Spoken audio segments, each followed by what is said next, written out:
Maria Davis, a goal-setting coach that has been helping students and teachers achieve their goals for years, and I'm here to help you do the same. I believe life isn't about chasing after what you want. It's about accessing the unique power that's already inside of you so you can step into the life of your wildest dreams.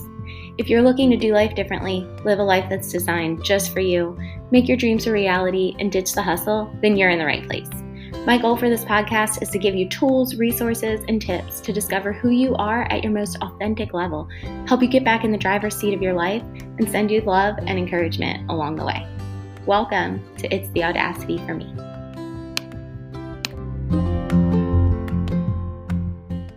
Hello and welcome back to It's the Audacity for Me. I am your host, Ria Davis, and this week we are talking about having the audacity to fix your mindset. So we're going to talk about how we came to have the mindset that we have. So your individual mindset, how it was developed, and where it even came from. And then we'll talk about how whatever our mindset is, how it impacts us day to day, just in our everyday interactions, and also how it impacts us long term and what a shift in mindset will do for the trajectory of your life and how it can really help you.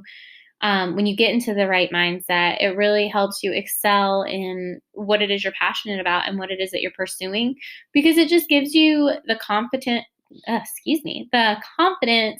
and the optimism that you need to pursue whatever it is that you are dreaming of doing.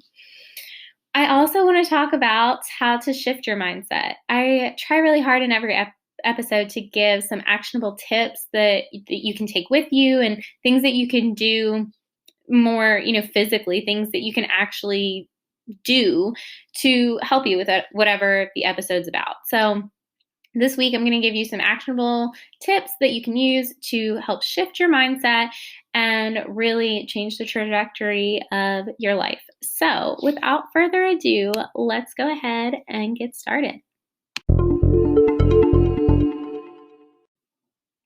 All right, so how do our mindsets develop? How do we end up with a mindset? Or is this something that you have to do to get a mindset? I feel like these are all questions that could be asked. So I'm going to start at the bottom and kind of work our way up to where we are now, or, where I am now, or where you are now. So your mindset is defined as the established set of attitudes held by someone. So someone's mindset is whatever attitudes, and I like to say like your values, your beliefs, priorities, things like that, whatever is important to somebody, and that attitude behind it, that's their mindset.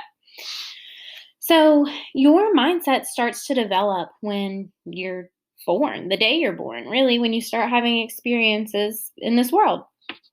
And your brain is always making connections, especially when you're a child, because you're developing and you're taking information in and you don't have anything really blocking your perception of the world. But as you get older, things start to, like your creativity and your confidence and your self-expression, like all of these skills kind of get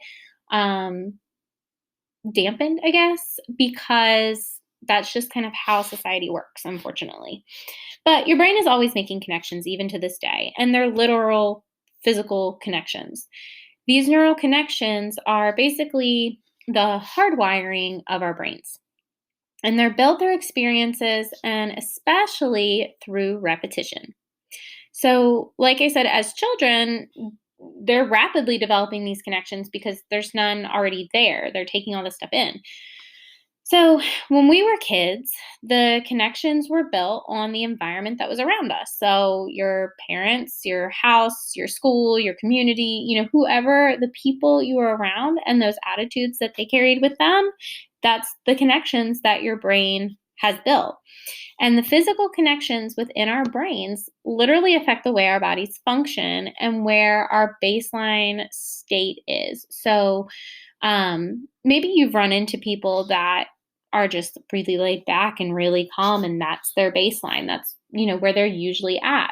And then maybe you've met people who are just really frazzled and really chaotic all the time, and that's their baseline. Our baseline is just where we spent the most time. And this really is important when we think about childhood trauma, because children, they're developing these connections, and it's obviously going to be really unhealthy if their baseline is this super stressed out state, because that's what they're around all the time. It becomes normal for them. Later on in life, they're going to have a hard time building and maintaining relationships, and especially have a really hard time with their mindset, because this has been how their brain has been hardwired. So, an example of the way that these neural connections, the physical hardwiring in our brain, the way that these can impact us is, it's profound. But if we take an example of maybe a child who has experienced abuse, and we think about the abuser maybe having a certain smell, maybe they use a certain type of deodorant, or maybe they always smell like coffee, or whatever it is, that child might associate that smell with their abuser, and that connection in that moment or in that time is helping them, because it's either sending them into fight or flight and pumping adrenaline through their body, or it is really lowering all their body systems so they can dissociate and kind of retreat inward.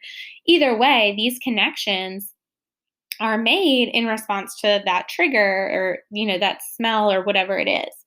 So let's just say it's the smell of coffee, and the child, even though in that moment it's helping those physical activation systems, pump up, but outside of that, let's say the child is no longer experiencing abuse. Maybe they're in a different home, or maybe the abuser has gone, or they're just at school, or whatever the case is, and they smell the smell of coffee. Well, their brain has the connection and has this response built in to where that child's body is now flooded with whatever chemicals, let's just say adrenaline for, fight or flight. And now they are identified as a student that has behavior issues, when really we could just take that coffee, the smell of coffee, out of her environment, and she wouldn't be triggered. So at one point, that physical response was serving that child. It was helping them handle whatever they were going through. However, when they are no longer in that environment, that response becomes very unhelpful, right? It's no longer serving them. Any average person who didn't have this history could smell coffee and they might be happy. They might like the smell of coffee, whatever. It's just kind of an average smell. But to that child, so any outsider would see that as a pretty extreme response. But for that child, it's not, because their brain has literally been hardwired to respond in that way. So that's a little bit about how our brains make those connections and kind of where those connections form. But there's another piece that I want to talk about as well. You may or may not have heard of epigenetics, but it just kind of it is just basically, I'm not a doctor or an expert, but from my understanding, epigenetics is kind of like generational trauma, and then the genetic trauma or genetic response to trauma that can get passed down through generations. So in the research that I've done and the reading and everything, I believe I want to say it's 7 generations back, your DNA trauma goes back. So when you think about it as, I'm going to reference some things here. So as an egg, right? Like before you were a fertilized egg and then a baby and then a person. Not that babies aren't people, but you know what I mean. Before that happened, you were an egg in your mother's ovary. And your mother's ovaries and her eggs that you were once one of formed in your grandmother. And you can go back. So that DNA is with you, right? You were technically in your grandmother while your mother was developing. So it's crazy, and I definitely recommend looking into it. But I got a little off track there. So I was reading a book called What Happened to You, and it's by Oprah, and I believe his name is Dr. Bruce Perry. I'm going to link it in the show notes. I'll link the book so that way you guys can check it out. But they give the example of dogs, and they were talking about the history of dogs and their use with back when slavery happened, and the use of dogs in that context. So in that time, as children were developing and these neural connections are being built, if they were somebody that was in a position where dogs were used as a method of force or whatever, they're developing this fear of dogs and this very practical desire to stay away from them. That's a neural connection that's being built. So then as that child grows up, so let's say, we're out of that time period, but we're still in a period of racism and segregation. Well, that child is now a parent to another child, and every time they go past a barking dog, they're gripping that child's hand a little tighter. Maybe they're not specifically saying, I don't like dogs or I want to stay away from dogs, but they're sending the message to their child, even subconsciously, that dogs are not safe. And so on and so forth. So then that child grows up, and you can kind of see I'm not the best at relaying that example. Hopefully that makes sense. But like I said, I'm going to link the book in the show notes, so that way if you want to check it out, you can read it. But that's a good example of how one belief that was held by one person or group of people or whatever the case is, that one belief, let's say dogs aren't safe, is now carried through. And then now in 2021, that might not be as helpful and practical as it once was. So do more research into that if you would like. I will link that book, but I'm going to keep going. So another part of the way that our brain develops and these connections are formed and ultimately our mindsets are formed is something that our brain just does. It imposes meaning on everything, even when there's really no meaning to find in something. You might see examples of this when, let's say, your friend is trying to analyze a text message that a guy sent her. And it's like, well, do you think he meant this comma here? What do you think this period means? Or there's no logical meaning to that. I'm 98% sure that man did not care about his punctuation. I could be wrong. Maybe he did. Maybe there was meaning to the period. But generally, our brains tend to try and find meaning even when there isn't one. So there's been experiments done to show this, I guess, phenomena you can call it, where the people are told that, they can get so many points if they press, if they figure out like the sequence of buttons, but really there is no sequence. It's just like a timer that they're getting the points. And so their brain is just constantly repeating what worked and, tweaking to figure out whatever it is. And psychologists have studied this and found that people are willing to go to extreme lengths to crack the code, even when there is no code. And this is developed based on trauma and on the ongoing connections that are being made in your brain. So I know that was a lot of information and a lot of like sciencey stuff.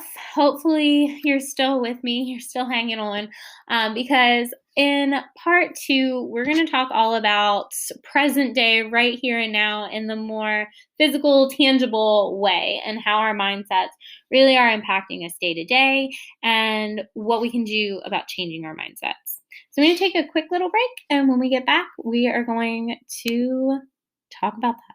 We're going to get started. Welcome back from that short little break. I'm really glad that you hung in there with me while we talked about all that sciencey stuff. I find it fascinating, and I think that there's something so reassuring about the fact that there, are physical marks or physical evidence of things happening to us, positive or negative. I think it's really cool, and it's something that I'm learning about and really diving deeper into studying and researching. So I wanted to share it with you guys. But now we're going to get a little more tangible, a little more real life, in-depth, in our face, physical, whatever. So we talked all about how mindsets are built, or how our brain just develops those attitudes that we live our life by. And there's a lot of information on the internet about mindset and how to have a positive mindset or a productive mindset or whatever the case is. But I really want to kind of caution against a lot of things that you see regarding this just positive mindset, like have a positive mindset and everything's going to go away and just be positive and ignore all the negative, just be positive. That's toxic. It's not realistic, and you're not really changing your mindset. You're just chasing highs. That's what that is. And of course, I believe in positivity and having this positive mindset, but constantly chasing highs and constantly chasing positivity and positive experiences is negative. That's a negative experience. If you're constantly dreaming of, wanting, envying others, you're just carrying around this desperate energy, and you're not going to attract anything into your life. However, negative experiences are what cause you to grow. And that's what builds those neural connections we were talking about. Whenever you have maybe a slightly negative experience or a slightly difficult experience, that's what causes you to grow. This is why schools, like if you're starting in kindergarten, first grade's just a little bit harder, and second grade's a little bit harder, and third grade's a little bit harder. And that design is because you're trying to build those neural connections, and you're trying to give just enough stress and just enough challenge to keep it challenging and keep the student growing, keep the child growing. But you also don't want to make it too hard to where it seems impossible. And I think that's where a lot of schools run into problems, just because we don't know what is triggering for children. We don't know what trauma they've been through. And I think that there's a lot of room to grow as far as trauma-informed education. But that's a topic for another day. So this building neural connections and having just those slightly stressful and slightly challenging experiences are what's going to lead you to happiness, because it's really all about the journey. It's not about reaching a destination. People run into issues with having this all or nothing mindset, and I really think that comes from a place of, I don't want the journey, I want the end result. Which, I mean, who doesn't? Who doesn't want to, skip the weight loss journey and just be skinny overnight? Who doesn't want to skip law school and go straight to being a successful lawyer? But really, you have to want the journey. You have to want that more than you want the outcome, because otherwise you end up in a career or a path that's just not for you. When we were little, we were all asked what we wanted to be when we grew up, but no one taught us how to choose what we wanted to be. We chose what looked cool without ever considering the climb that we had to take to get there. So for instance, maybe you wanted to be a musician and you were obsessed with the fame and spotlight, but you don't play an instrument, you can't sing, or maybe you can sing, but you just aren't that great at it, and you have no interest in being in a band. So that seems like a silly dream, but it's not, because you wanted the fame and the spotlight. That's the type of situation where you're chasing an outcome when you should have been chasing the journey. So if that was the outcome you wanted, you have to find the journey that fits for you, the path that you should be on, the path that, you're meant to take. And in the situation where you're chasing an outcome instead of chasing the journey, you're going to end up unhappy once you reach that outcome. Another example maybe would be teachers. A lot of people go to teaching because it's portrayed as a fun job where you get to play with kids and there's rainbows and butterflies and colors and glitter and fun, but no one thinks about the journey that is classroom management and navigating trauma and connecting with the community and speaking to parents and all the things that teaching really is. We should be teaching our kids how to choose a journey and how to choose a path, and not how to reach a destination. I think that is that's hard. Life doesn't work by setting a goal and then achieving it. It's all about finding balance and not feeling guilt or shame in this whole process. One of the things I was thinking about as I was preparing for this episode was bowling, and I'm not good at bowling. I'm not a bowler, but I was thinking about, you have the lane, right? And you for kids like me, you have the bumpers when, you're with somebody that can't bowl, and they pull the little bumpers up, and it keeps it from going in the gutter. And all or nothing, like that all or nothing mindset, would be a full strike, or it would be in the gutter. But I really think life is just bumping back and forth down the lane. We swing in different directions and we ebb and flow, but those bumpers or the obstacles in our lives keep bumping us back into our lane and helping to move us forward. So that is the growth that we want, right? We can't have growth unless we bump into some obstacles on the way. And there's a concept, and you may have heard of growth or fixed mindset. This was developed by Carol Dweck, and she was a Stanford psychologist who established this basic mindset model, fixed and growth mindset. And a growth mindset is really not seeing failure as failure. It's seeing it as, I can try again, or I haven't mastered this yet. Versus a fixed mindset where it's, I'm bad at it, I'm lazy, so I'm not going to try, I'm fat, so why go on a diet? Like that's a fixed mindset. You're stuck where you're at. Versus a growth mindset where there's not really shame and failure and guilt and all these things. It's just, okay, what can I do now to improve? What can I do to get better? I'm not where I want to be yet. How can I get where I want to be? So that's the difference between the growth and the fixed mindset. And obviously having the growth mindset is what we want. So what I want to do now, like I said earlier, I really want to give you some practical ways and tangible ways that you can fix your mindset. So if you're listening to this episode and maybe you're thinking of some connections that you have in your brain that aren't serving you, or maybe you're thinking about some habits, or, just some ways that you view things that could use a little updating, stay tuned. We're going to take a quick little break, and when we come back, we're going to be talking about practical tips that you can start today to help fix your mindset.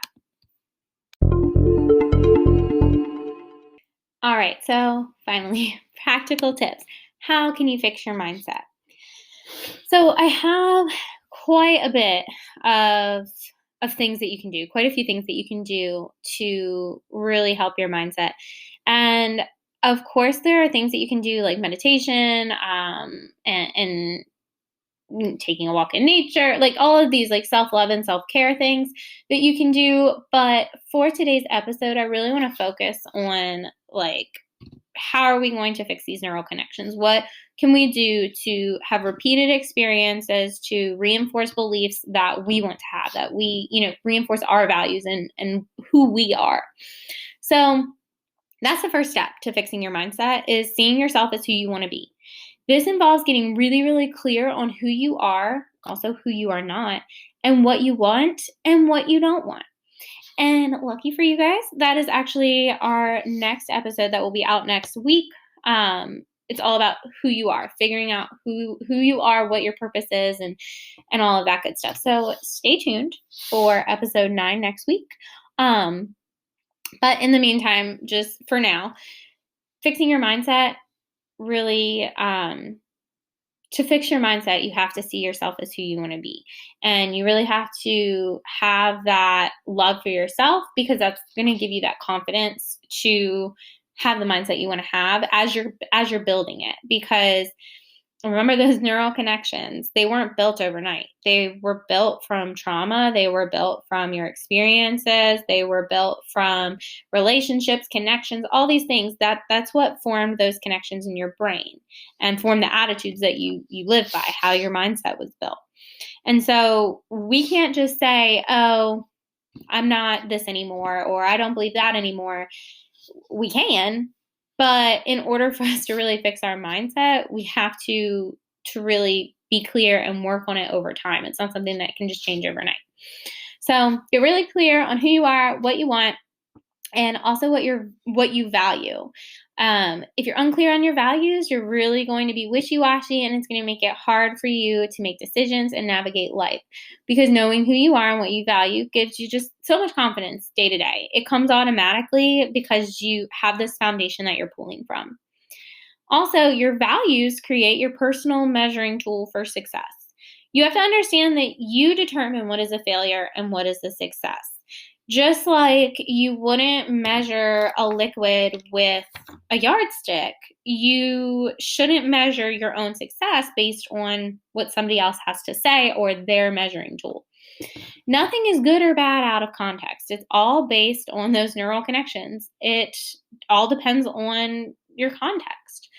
There's a parable that I don't remember off the top of my head, but basically something bad or something that most people would see as bad happens to this man and his son.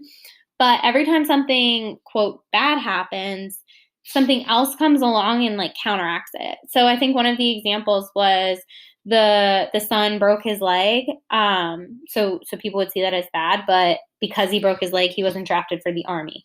Things like that, where you don't know what the context is. You can't see all angles. So I like to try and live my life assuming that nothing is good or bad, and just kind of feeling it out. But of course, we're all biased. We all have those neural connections that are built into our brain that tell us and give us signals to know if something's safe or not.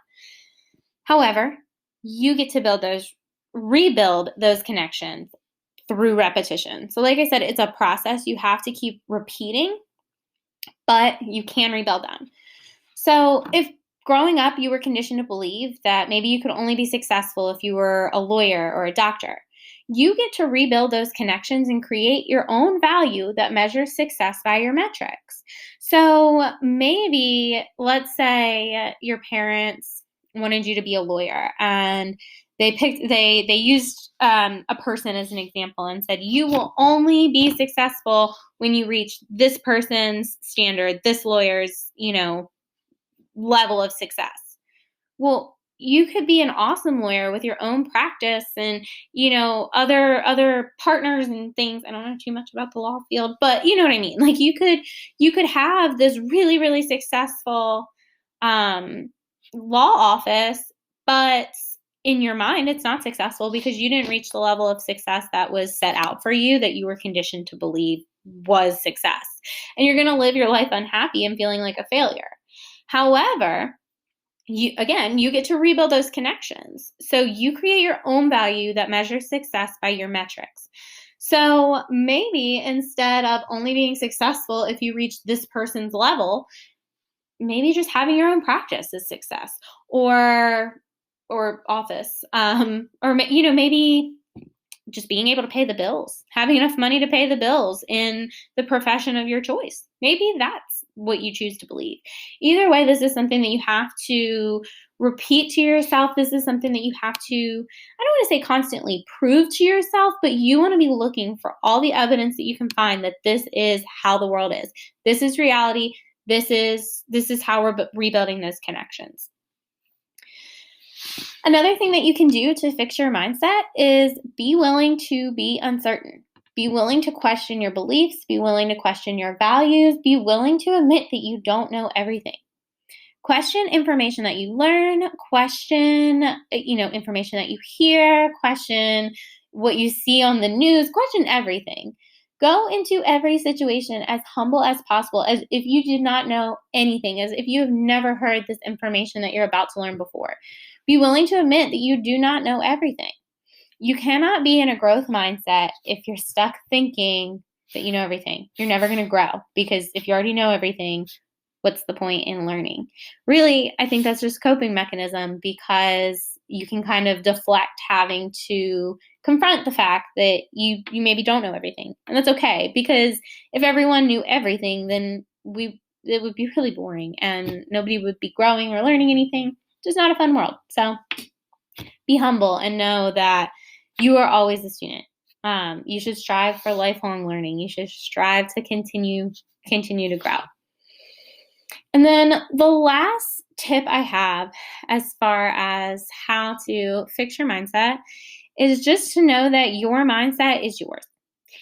If everyone had the same mindset as you, if everyone had those same neural connections and, same life experiences, well, first of all, that would be a super boring world that we would live in.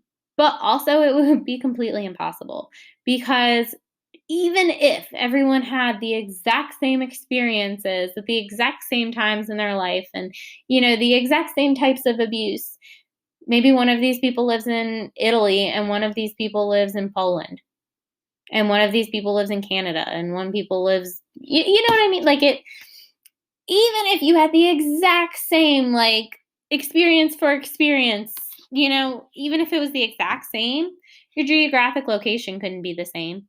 The way that you view things wouldn't be the same. Would you be eating the same foods every day? I know that that's like an extreme example and I'm kind of going down a rabbit hole, but I just say all that to say that you have to have polarity in the world for anything to really exist. Everyone can't be someone's son because there had to be a mother to birth that son. There had to be a sister in that equation or a dad or a cousin or whatever. We have to have polarity in the world. There has to be good and bad. I know I just said good and bad doesn't exist, but it exists with the context, right? And that's really all I'm talking about is just being able to have that context and build that context and know that because everyone's context is different, everyone's going to see things different. And that's okay, just as long as you remember that your mindset is your own and you have the choice in what your mindset's going to be. So that was a really quick overview of mindset and, just as much as I could fit into an episode. But I definitely want to do more episodes on mindset and ways that we can fix our mindset and just all the things. Next week, we're going to be talking about figuring out who you are. And it really ties in well with this week's episode because who you are has a lot to do with your mindset, and really unlocking the two of those together is what I believe is going to set anyone up for success. So I look forward to seeing you next week. If anything from this episode stood out to you, or maybe, you thought of something in a way that maybe you've never thought about it before, please, please, please leave me a review. You can leave a review on Apple. I'm not really sure about the other platforms, but if you are listening on Apple, please, please, please leave an iTunes review. That is how people find the show. That is how this message gets to more people, and just really helps us to grow. So I would appreciate that, and I hope that you have a really, really, really, really, really great day. See ya.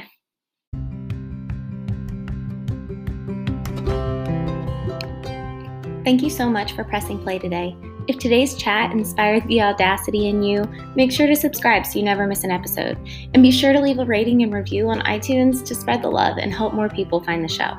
If you aren't already, be sure to follow me on social media so we can connect. Just choose your preferred platform. My links are all down below. Have a beautiful day, friends.